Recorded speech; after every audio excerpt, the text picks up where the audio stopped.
नमस्कार। उद्भव एकेडमी में आपका स्वागत है। और उद्भव एकेडमी के द्वारा जुलाई से लॉन्ग ईयर जो जेड का कोर्स है वो स्टार्ट होने जा रहा है। आप हमारी संस्था से संपर्क करें, ठीक है। और आज अपन जेड एग्जाम के कुछ इम्पोर्टेंट क्वेश्चन जो है उसके बारे में चर्चा करेंगे, ठीक है। उसके बाद देखिए आप क्वेश्चन की ओर बढ़ते हैं। सबसे पहला पॉइंट देखिए, जियोग्राफिकल जियोग्राफिकल बिल्कुल अच्छे से क्वेश्चन करेंगे ना, धीरे धीरे बिल्कुल आराम से। Geographical area of Rajasthan is, Rajasthan का भौगोलिक क्षेत्रफल है। राजस्थान का भौगोलिक क्षेत्रफल कितना होता है? तो देखिए, geographical area of Rajasthan is, Rajasthan का ज्योग्राफिकल एरिया कितना है? तो कितना है? 3,42,239 वर्ग किलोमीटर, ठीक है। 3,42,239 वर्ग किलोमीटर। इसका जो सही आंसर रहेगा वो ये रहेगा, क्या रहेगा? 3,42,239 स्क्वायर किलोमीटर है ना, वर्ग किलोमीटर, ठीक है। उसके बाद देखिए अगला क्वेश्चन, नेक्स्ट क्वेश्चन क्या कह रहा है? बेर में प्रसार की व्यावसायिक विधि है।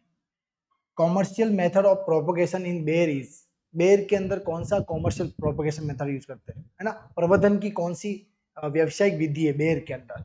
तो बेर के अंदर देखो, रिंग बडिंग भी होती है, टीक बडिंग, ग्राफ्टिंग या लेयरिंग या टंग ग्राफ्टिंग। तो इसका जो सही आंसर रहेगा वो कौन सा रहेगा? रिंग बडिंग या फिर टी बडिंग। ज्यादातर जो इसका जो सही आंसर रहता है वो कौन सा रहता है? Ring budding. कौन सा रहता है? रिंग बडिंग, है ना। कौन सी बडिंग? रिंग बडिंग, ठीक है। ये ध्यान रखना आपको बिल्कुल कि बेर के अंदर कौन सा कॉमर्शियल प्रोपोगेशन मेथड रहता है? Ring budding. और इसी तरह अगर मैंगो का देखें तो मैंगो का कॉमर्शियल मेथड कौन सा है? तो वो है वीनियर ग्राफ्टिंग। कौन सा है? Veneer veneer grafting. कौन सा है कॉमर्शियल मेथड? Veneer grafting. किसके अंदर? मैंगो के अंदर। ये ध्यान रखना आपको, दोनों क्वेश्चन अच्छे से याद रखने कि बेर के अंदर तो कौन सा करते हैं? रिंग बडिंग, ठीक है। और मैंगो के अंदर कौन सा होता है? तो वीनियर ग्राफ्टिंग। कौन सा होगा? Veneer grafting. उसके बाद देखिए अगला क्वेश्चन क्या कह रहा है कि मवेशियों की कौन सी नस्ल द्विउद्देश्यों के लिए उपयुक्त है, मतलब ड्यूल पर्पस। क्या लिखा? Which is the dual purpose breed of cattle. Dual purpose मतलब क्या होता है कि उससे आपको क्या मिल रहा है? एक तो मिल्क प्रोडक्शन भी होगा, मिल्क एंड एग्रीकल्चर वर्क के लिए भी यूज होती है, मतलब एग्रीकल्चर वर्क के लिए, मतलब बाहर के लिए भी यूज की जाती है और उससे दूध भी प्राप्त होता है। ऐसी कौन कौन सी गाय की नस्ल है? देखिए, हरियाणा, थारपारकर, गिर या ए और बी। तो इसका जो सही आंसर रहेगा वो क्या रहेगा? ए और बी, हरियाणा और थारपारकर। और ड्यूल पर्पज और कौन सी है? तो वो है कांकरेज। कांकरेज भी ड्यूल पर्पज है, ध्यान रखना। कांकरेज, कांकरेज भी क्या है? ड्यूल पर्पज है। कांकरेज भी क्या है? Dual purpose. और गिर क्या है? गिर है मिल्च ब्रीड। कौन सी ब्रीड है? मिल्च ब्रीड, दुधारू नस्ल। गिर क्या है? दुधारू नस्ल, मिल्च ब्रीड है, ठीक है। तो इसका जो सही आंसर क्या है कि ड्यूल पर्पज के लिए कौन सी है? तो वो कौन सी है? हरियाणा और थारपारकर, हरियाणा और थारपारकर, ठीक है। उसके बाद देखिए अगला क्वेश्चन क्या कह रहा है। नेक्स्ट क्वेश्चन क्या कह रहा है? दुर्गापुरा मधु, दुर्गापुरा मधु किस फसल की उन्नत किस्म है ना? दुर्गापुरा मधु, दुर्गापुरा मधु किसकी है? खरबूज की, तरबूज की, खीरा की, आम की। इसका जो सही आंसर रहेगा वो क्या रहेगा? मस्क मेलन, है ना, खरबूज की है। दुर्गापुरा मधु किसकी है? खरबूज की है, ठीक है। क्या आंसर रहेगा इसका? Musk melon. Very important question, saline soil are those which है? इसी ज्यादा, ठीक है, पीएच 8.5 से अधिक, ईएसपी 15 से अधिक। ईसी कितनी है? 4 से कम है। पीएच कितना है? 8.5 से ज्यादा है। ईएसपी 15 से ज्यादा। ईसी 4 से ज्यादा, पीएच 8.5 से कम, ईएसपी कितनी है? 15 से कम। और इसके ईसी कितनी है? 4 से कम, पीएच 8.5 से कम, और ईएसपी कितनी है? 15 से कम। ये बहुत ही इंपॉर्टेंट क्वेश्चन है और ये एग्जाम में बनता भी है, तो इसको समझते हैं पहले। ईसी, ईएसपी और पीएच। ईसी की फुल फॉर्म क्या होती है? Electrical conductivity. क्या होती है? Electrical conductivity. और ईएसपी की क्या होती है? एक्सचेंजेबल सोडियम परसेंटेज, ठीक है। अब बात करते हैं सेलाइन सॉइल। तो सेलाइन सॉइल क्या होती है? लवणीय मृदा। क्या होती है? लवणीय मृदा। अब लवणीय मृदा की जो ईसी होती है ना वो 4 से क्या होती है? ज्यादा होती है। ईएसपी 15 से कम और पीएचपी क्या होता है? 8.5 से कम। मतलब एक चीज ईसी क्या रहेगी? ज्यादा, बाकी दोनों चीजें क्या रहती है? कम रहती है। फिर आती है आपकी एल्कलाइन सॉइल। कौन सी आती है? Alkaline soil. सारीय मृदा। सारीय मृदा, उसकी जो ईसी रहेगी वो 4 से कम रहेगी, ईएसपी 15 से ज्यादा और पीएचपी क्या रहेगा? 8.5 से ज्यादा। ठीक है। फिर आती है आपके सेलाइन। सेलाइन एंड एल्कलाइन। सेलाइन और एल्कलाइन सॉइल। इसके अंदर ईसी 4 से ज्यादा, ईएसपी 15 से ज्यादा ही रहेगी और पीएच क्या रहेगा? 8.5 से ज्यादा। तो अपना क्वेश्चन क्या था? सेलाइन सॉइल के अंदर। तो सेलाइन सॉइल के अंदर देखो ईसी कितनी है? 4 से ज्यादा, ईएसपी 15 से कम और पीएच 8.5 से कम। तो देख लीजिए यहाँ कोई ऑप्शन है क्या? 15 से कम ईएसपी हो गया, पीएच 8.5 से कम और ईसी क्या है? 4 से ज्यादा। तो इसका अपना सही आंसर कौन सा हो गया? C number. कौन सा हो गया? C number. ठीक है। उसके बाद देखिए अगला क्वेश्चन क्या कह रहा है कि शुष्क राजस्थान में किस प्रकार का मृदा अपरदन एक प्रमुख समस्या है? क्या है कि शुष्क राजस्थान में किस प्रकार का मृदा अपरदन एक प्रमुख समस्या है? Which type of soil erosion is a major problem in arid Rajasthan? जो अपने राजस्थान के अंदर सबसे ज्यादा जो सॉइल इरोजन होता है वो सबसे ज्यादा किससे होता है? विंड से, वाटर से, लैंडस्लाइड से या नन ऑफ दिस? पवन, जल, भूस्खलन, इनमें से कोई नहीं। तो इसका जो सही आंसर रहेगा वो कौन सा रहेगा? विंड। हवा के माध्यम से राजस्थान के अंदर सबसे ज्यादा क्या होता है? हवा के माध्यम से सबसे ज्यादा क्या होता है? सॉइल इरोजन होता है। क्या होता है? Soil erosion. उसके बाद देखिए मवेशियों और भैंसों में गलगोटू पैदा करने के लिए जिम्मेदार जीवाणु कौन से वंश का होता है ना? तो कौन सा होता है? देखिए पाचुरेला, माइक्रो बैक्टीरियम, बेसिलस या एक्टिनोबैसिलस। कौन सा होगा? देखिए पाचुरेला, माइक्रोबैक्टीरियम, बेसिलस या एक्टिनोबैसिलस। तो इसका जो सही आंसर रहेगा वो क्या रहेगा?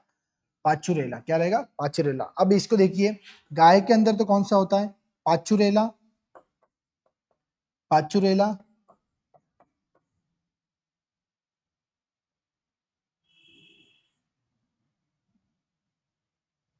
पाचुरेला बुबेली सेप्टिका, सॉरी पाचुरेला बोवी सेप्टिका, बोवी सेप्टिका। और भैंस के अंदर कौन सा रहता है?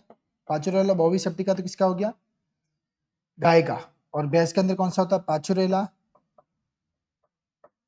बुबेली सेप्टिका, बुबेली सेप्टिका। ठीक है, ये जीवाणु होता है। और भेड़ और बकरी में, भेड़ और बकरी के अंदर, भेड़ और बकरी के अंदर क्या होता है? पाचुरेला ओविस। ठीक है, तो आपको ये क्या रखना है? ये पैथोजन याद रखना है, रोग कारक कौन कौन से हैं। और ये जो हेमराजिक सेप्टिसीमिया गलघोटू होता है वो किससे होता है? बैक्टीरिया से होता है। किससे होता है? बैक्टीरिया से। तो आपको ये ध्यान रखना है कि गलघोटू जो रोग होता है ना, हेमराजिक सेप्टिसीमिया, वो किसके माध्यम से होता है? बैक्टीरिया के माध्यम से। अगर आपको पूछ ले कि गाय के अंदर कौन सा बैक्टीरिया होता है तो गलघोटू रोग के लिए पाचुरेला बोवी सेप्टिका, भैंस के अंदर पाचुरेला बुबेली सेप्टिका और भेड़ और बकरी के लिए पाचुरेला ओविस। क्या रहेगा? पाचुरेला ओविस। उसके बाद अगला क्वेश्चन क्या कह रहा है? नेक्स्ट देखिए अच्छा से क्वेश्चन।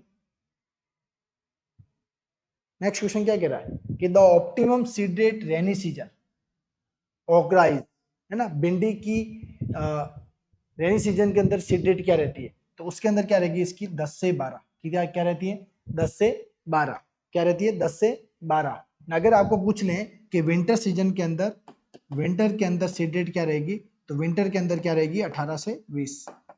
ये आपको ध्यान रखना है, यहाँ से क्वेश्चन बहुत बार पूछा गया है। ये ध्यान रखना है कि रेनी सीजन के अंदर सीड रेट कितने रखते हैं? 10 से 12। और विंटर के अंदर कितने रखेंगे? 18 से 20। ठीक है, 20 किलो, 18 से 20 किलो। ओके। नेक्स्ट क्वेश्चन क्या कह रहा है कि सफेद लट किस फसल का प्रमुख कीट है ना? सफेद लट, white grub is major insect pest of which crop? White grub किसका है? धान, गेहूं, मूंगफली या सरसों? तो व्हाइट ग्रब किसका है? मूंगफली का। और सफेद लट का साइंटिफिक नेम क्या होता है? होलोट्रेकिया कॉन्सेनगुनिया। क्या होता है? होलोट्रेकिया कॉन्सेंगुनिया। आम, नींबू और सेब में समय से पहले फल गिरने को नियंत्रित करने के लिए किस प्रकार के विकार नियामक का उपयोग किया जाता है? ऑक्सिन, जिब्रेलिन, साइटोकाइनिन या फिर एबीए एब्सिसिक एसिड। तो इसका जो सही आंसर रहेगा वो क्या रहेगा? ऑक्सिन। मतलब फ्रूट ड्रॉपिंग जो होती है ना, फल को गिरना, फल को गिरने से बचाने के लिए किसका यूज करते हैं अपन? ऑक्सिन का प्रयोग किया जाता है। किसका किया जाता है? ऑक्सिन का प्रयोग करते हैं। फल और फूल को गिरने से बचाने के लिए किसका प्रयोग करेंगे? ऑक्सिन का। उसके बाद देखिए अगला क्वेश्चन क्या कह रहा है, कपास परिवार से संबंधित है। कपास मतलब कौन सी फैमिली से, है ना? कपास कौन से कुल से? तो कौन से कुल से? क्रूसिफेरी, एनकार्डियेसी, मालवेसी या सोलेनेसी। तो इसका जो सही आंसर रहेगा वो क्या रहेगा? मालवेसी। और मालवेसी से और कौन है? तो वो है ओकरा। ओकरा भी कौन सी फैमिली का है? मालवेसी फैमिली का। और कॉटन भी कौन सी फैमिली का है? मालवेसी फैमिली का है। ठीक है। उसके बाद देखिए अगला क्वेश्चन क्या कह रहा है, पौधे में, किसमें? पौधे में ऑक्सीजन के संश्लेषण के लिए कौन सा सूक्ष्म पोषक तत्व आवश्यक है? जब पौधे के अंदर जो ऑक्सीजन का क्या होता है, सिंथेटिक्स होता है, उस समय कौन सा जो माइक्रो ऑर्गेनिज्म है वो इसमें हेल्प करता है? तो वो कौन सा करता है? जिंक। कौन हेल्प करता है? जिंक। एग्जाम में क्वेश्चन पूछा गया है, इसको अच्छे से आप पढ़ के जाइएगा। ठीक है। तो ऑक्सीजन संश्लेषण के लिए सबसे मेन जो एलिमेंट्स है वो कौन सा है? जिंक है। कौन सा है? जिंक।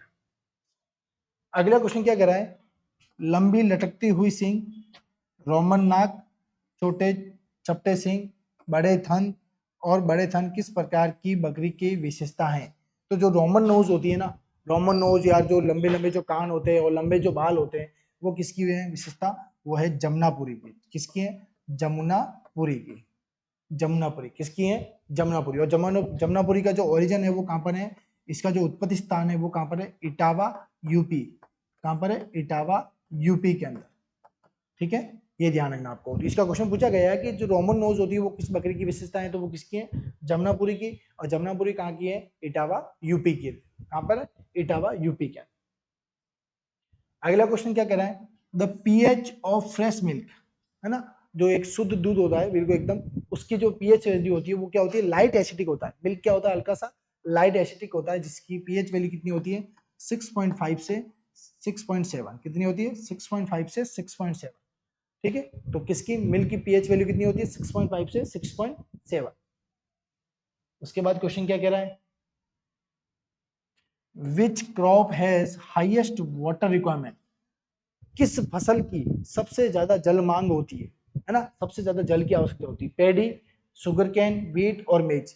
समझते हैं इसकी कि सबसे ज्यादा वाटर रिक्वायरमेंट किसकी होती है? तो शुगर कैन की देखो, शुगर कैन की होती है 1500 से 2500 mm। राइस की कितनी होती है? 900 से 2500।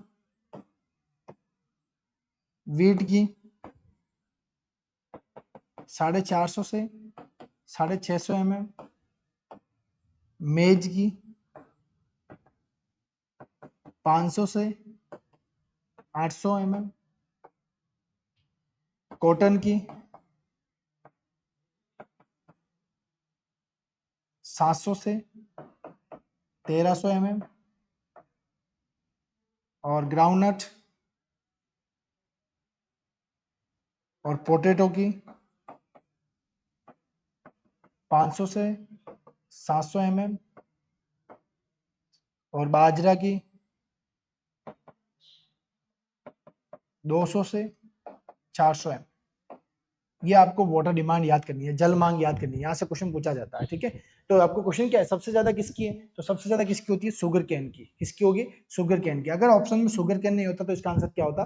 पेडी होता। क्या होता? पेडी। एक और क्वेश्चन ध्यान से रखिए आप, कि सब ऐसे क्वेश्चन पूछ लें कि सर्वाधिक सर्वाधिक सर्वाधिक सूखा सहनशील फसल, सूखा सहनशील फसल, सर्वाधिक सूखा सहनशील फसल,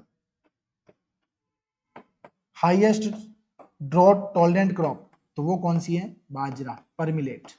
तो हाईएस्ट ड्रॉट टॉलरेंट क्रॉप कौन सी है? बाजरा। अगर बाजरा ऑप्शन में नहीं हो तो फिर आप क्या लिखेंगे? ज्वार, सोरगम। तो क्वेश्चन ध्यान से सुनिए, हाईएस्ट ड्रॉट टॉलरेंट क्रॉप सर्वाधिक सूखा सहनशील फसल कौन सी है? बाजरा। अगर बाजरा ऑप्शन में नहीं है तो आप क्या लिखेंगे? ज्वार लिखेंगे। क्या लिखेंगे? ज्वार। उसके बाद देखिए अगला क्वेश्चन क्या कह रहा है, plants absorb nitrogen in which form? ठीक है, NO3 minus, NO3 minus, NH4 plus, या फिर ए और बी, या नन ऑफ दिस। देखो जो प्लांट नाइट्रोजन प्लांट को किस फॉर्म में अवेलेबल होता है? देखिए NO3 माइनस, नाइट्रेट और अमोनिया फॉर्म में। ठीक है, फिर फास्फोरस जो मिलता है प्लांट को वो मिलता है HPO4 -2 और H2PO4 माइनस, और पोटास किस फॉर्म में मिलता है? K प्लस के रूप में। ठीक है, तो देखिए ऐसा एकमात्र न्यूट्रिएंट्स है जो प्लांट्स को कैटाइन और एनाइन फॉर्म, धनायन और ऋणायन अवस्था में पौधे को प्राप्त होता है। वो कौन सा है? नाइट्रोजन। कौन सा है? नाइट्रोजन। ठीक है, आपका क्वेश्चन क्या है यहाँ पे, plants absorb nitrogen in which form? तो प्लांट्स को नाइट्रोजन किस किस फॉर्म में मिलता है? तो एक तो नाइट्रेट और अमोनिया फॉर्म में, नाइट्रेट और अमोनिया फॉर्म में। यहाँ पे आपके दो क्वेश्चन है और यहाँ से क्वेश्चन पूछते भी है। क्वेश्चन क्या है पहला, कि पौधे को नाइट्रोजन किस किस रूप में मिलता है? किस किस रूप में मिलता है? किस किस रूप में मिलता है? देखिए नाइट्रेट और अमोनिया फॉर्म में। किस में मिलेगा? नाइट्रेट और अमोनिया फॉर्म में। और ऐसा एकमात्र न्यूट्रिएंट्स बताइए जो पौधे को धनायन और ऋणायन यानी कैटायन और एनायन फॉर्म में अवेलेबल होता है, तो वो कौन है? नाइट्रोजन। कौन है? नाइट्रोजन। ये ध्यान रखना आपको। ठीक है, उसके बाद देखिए अगला क्वेश्चन क्या कह रहा है, at end point the temperature of jelly.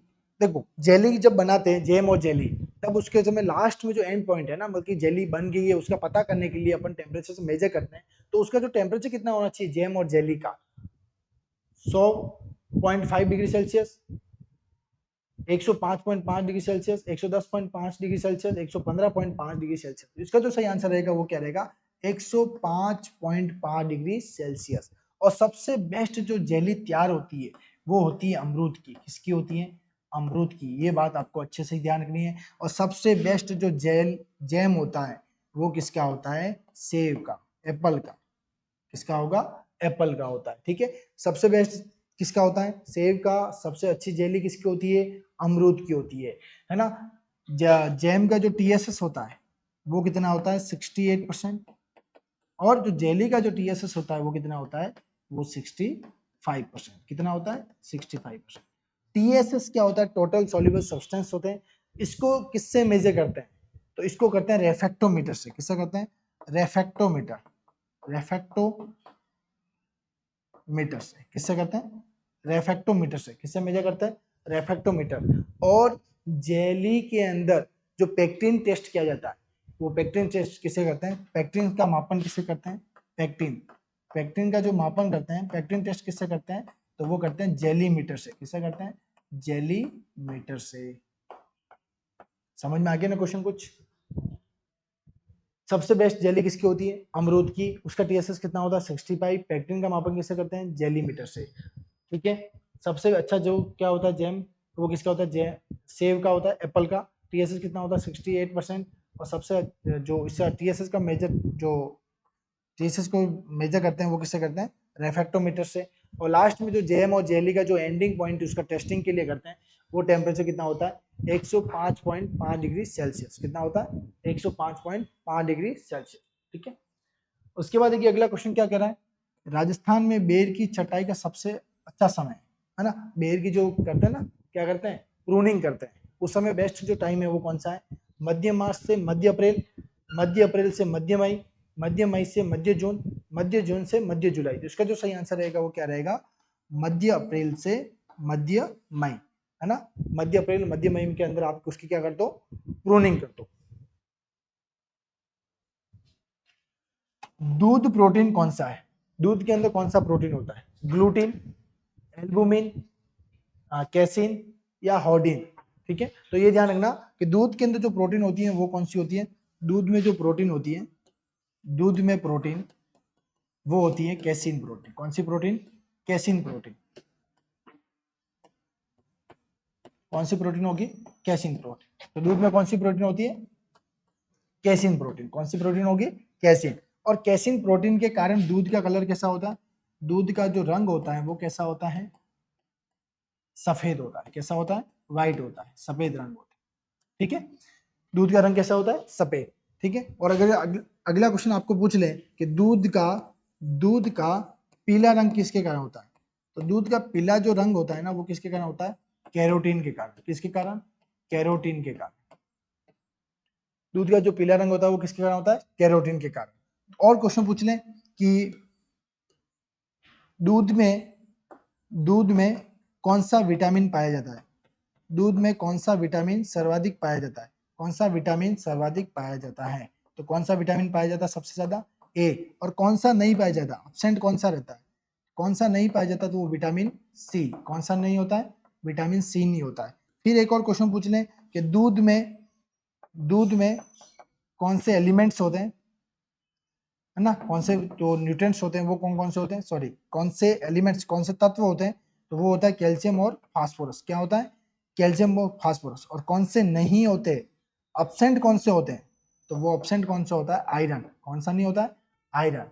ठीक है, अगर कैल्शियम और फास्फोरस की कमी हो जाए, अगर कैल्शियम और फास्फोरस की कमी हो जाए तो बच्चों के अंदर, किसके अंदर? बच्चों के अंदर तो क्या होता है? रिकेट्स रोग होता है। क्या होता है?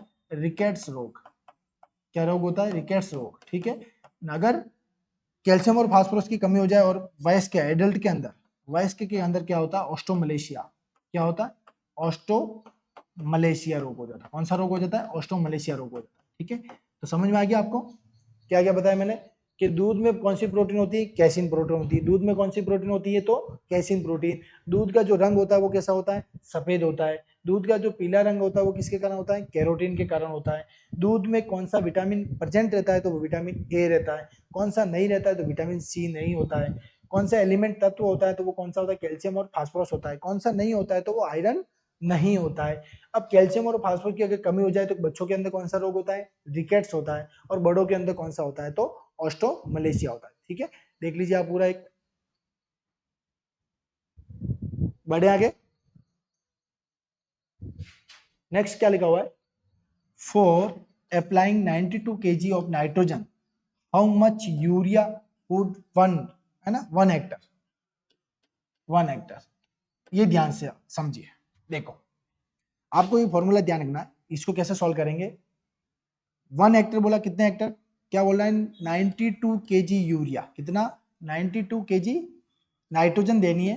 किससे देनी है? वो यूरिया से देनी है। तो कितना यूरिया देंगे तब जाके 92 kg नाइट्रोजन उसको मिलेगी? तो देखिए, वन, कितना हेक्टर एरिया है? एरिया कितना है? 1 हेक्टर है। कितना हेक्टर एरिया? 1 हेक्टर। तो 1 इंटू कितना के लिए नाइट्रोजन देनी है? तो 92 इंटू 100। ये फॉर्मूला हो गया आपके। और यूरिया के अंदर जो नाइट्रोजन होती है वो कितनी होती है? 46%। कितनी होती है? तो कितना करेंगे? 46। कितना करेंगे? 46। जब आप इसको काटेंगे, ठीक है, तो क्या आएगा इसका आंसर? 200 किलो। कितना आ जाएगा? 200 केजी। अगर आपको एग्जाम में क्वेश्चन पूछ ले, क्या पूछ ले कि एमओपी 2 हेक्टर के अंदर आपको देनी है और कितनी देनी है, तो वो भी देख लिख लीजिए, 80 किलो, है ना। कितना किलो? 80 किलो। तो इसको आप सॉल्व कैसे करेंगे कि 2 इंटू 80 इंटू 100। और अब एमओपी में पोटास कितना होता है? तो 60% पोटास होता है। कितना होता है? 60%। तो इसको 60 से डिवाइड कर लो। कितना करोगे? 60 से डिवाइड कर लोगे। एक जीरो से एक जीरो कट जाएगा। ये कितना हो जाएगा? 1600/6। इस तरह से इसमें भाग देके आप आंसर निकालो। ठीक है, तो इस फॉर्मूले से इस क्वेश्चन को सॉल्व करेंगे। समझ में आ गया? ठीक है, अगला क्वेश्चन क्या कह रहा है? For planting sugar cane the selected set should have be how many birds. जो शुगर कैन के अंदर अपन प्लांटिंग करते हैं उसके लिए कितने जो आइस, कितने आई का जो बर्ड होता है या कितने आई के जो सेट होते हैं उसको अपन सिलेक्ट करते हैं, तो वो कितने आइस का होना चाहिए? 3 आइस का। कितना आई का होना चाहिए? 3 आइस का, है ना। जो बर्ड होता है जैसे इस तरह से आप देखा होगा शुगर कैन, इस तरह से यहाँ पे जो बर्ड होती है ना वो कितने आइस की होनी चाहिए? 3 आइस की। कभी कभी 2 आइस का भी यूज करते हैं। कितने होनी चाहिए? 3 आइस। ठीक है, बीज का वास्तविक बीज का वास्तविक उपयोगिता मान किस पर निर्भर करता है? बीज का वास्तविक उपयोगिता मान किस पर निर्भर करता है? जर्मिनेशन परसेंटेज पर, है ना, अंकुरण प्रतिशत पर, बीज की शुद्धता पर, ए या बी या इनमें से कोई नहीं। तो जो रियल वैल्यू होती है ना, रियल वैल्यू, बीज की वास्तविक उपयोगिता मान, बीज की वास्तविक उपयोगिता मान, वास्तविक उपयोगिता मान,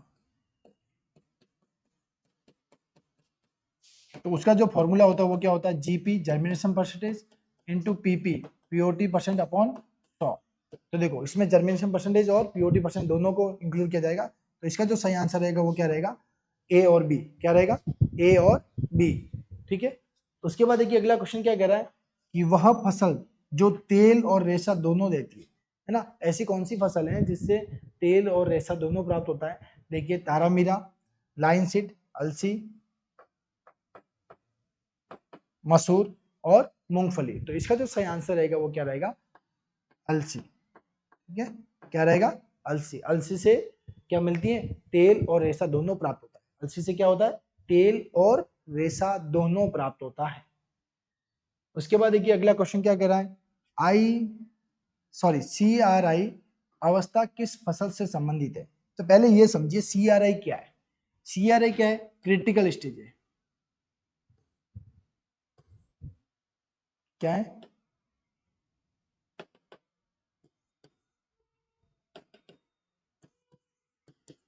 क्रिटिकल स्टेज किसकी है, क्रिटिकल स्टेज को क्या बोलते हैं हिंदी में, क्रांतिक अवस्था, क्रांतिक अवस्था।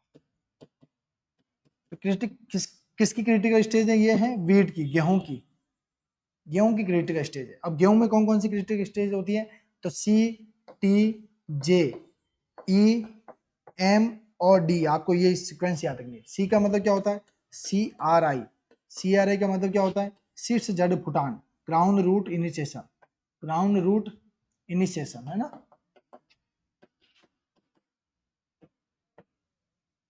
ग्राउंड रूट इनिशिएशन, ठीक है। कितने दिन बाद करते हैं, 21 दिन बाद। टी का मतलब टिलरिंग, जे का मतलब जॉइंटिंग होता है, ई का मतलब ईयर इमरजेंस, कभी कभी वहां पे फ्लावरिंग भी आ जाता है, ध्यान रखना, एफ आ सकता है। उसके बाद देखिए मिल्किंग और डफ स्टेज।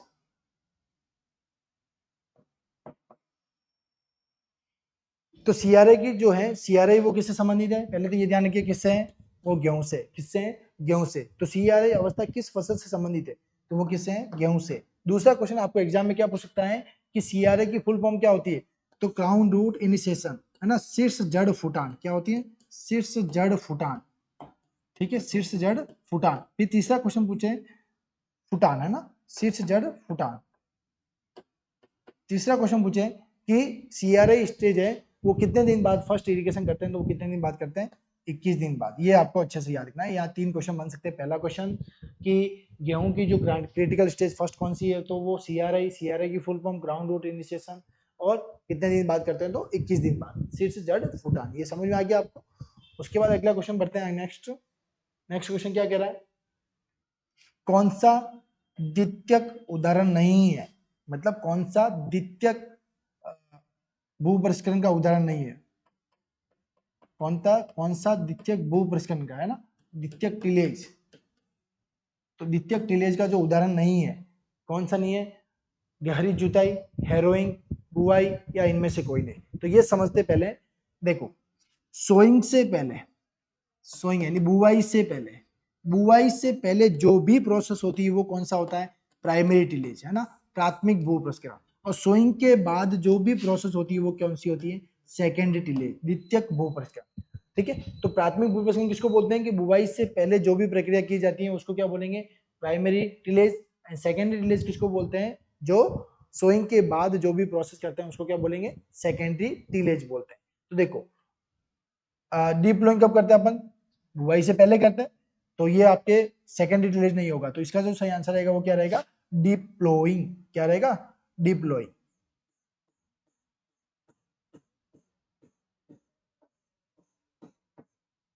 क्या आंसर रहेगा, डीप फ्लोइंग। ठीक है, कौन सा नहीं है, तो डीप फ्लोइंग नहीं है। डीप फ्लोइंग क्या है, प्राइमरी टिलेज है। और एक बात ध्यान रखना आपको कि father of tillage, father of tillage and weed science, भूपृष्ठखंड तथा खरपतवार विज्ञान के पितामह जो हैं, जनक हैं, वो है जेथरो टूल। जेथरो टूल, इन्होंने एक बुक लिखी थी HHS, horse hoeing husbandry, horse hoeing husbandry. ठीक है, तो आपको ये ध्यान रखना। क्लियर है? चलो, धन्यवाद, और हमारे सेशन से आप जुड़े रहें। ठीक है, और इस तरह से आप क्वेश्चन सॉल्व करते रहें कि कैसे कैसे आप जेड में आपके क्वेश्चन हो रहे हैं, कैसे आप करना है आपको। बिल्कुल एकदम नेगेटिव मार्किंग तो करनी ही नहीं आपको, बिल्कुल आराम से शांति से क्वेश्चन को एकदम सॉल्व करना स्टार्ट कीजिए। ठीक है, जितने आप टेस्ट करेंगे उतने आपके लिए क्या रहेगा, फायदेमंद रहेगा। ठीक है, धन्यवाद।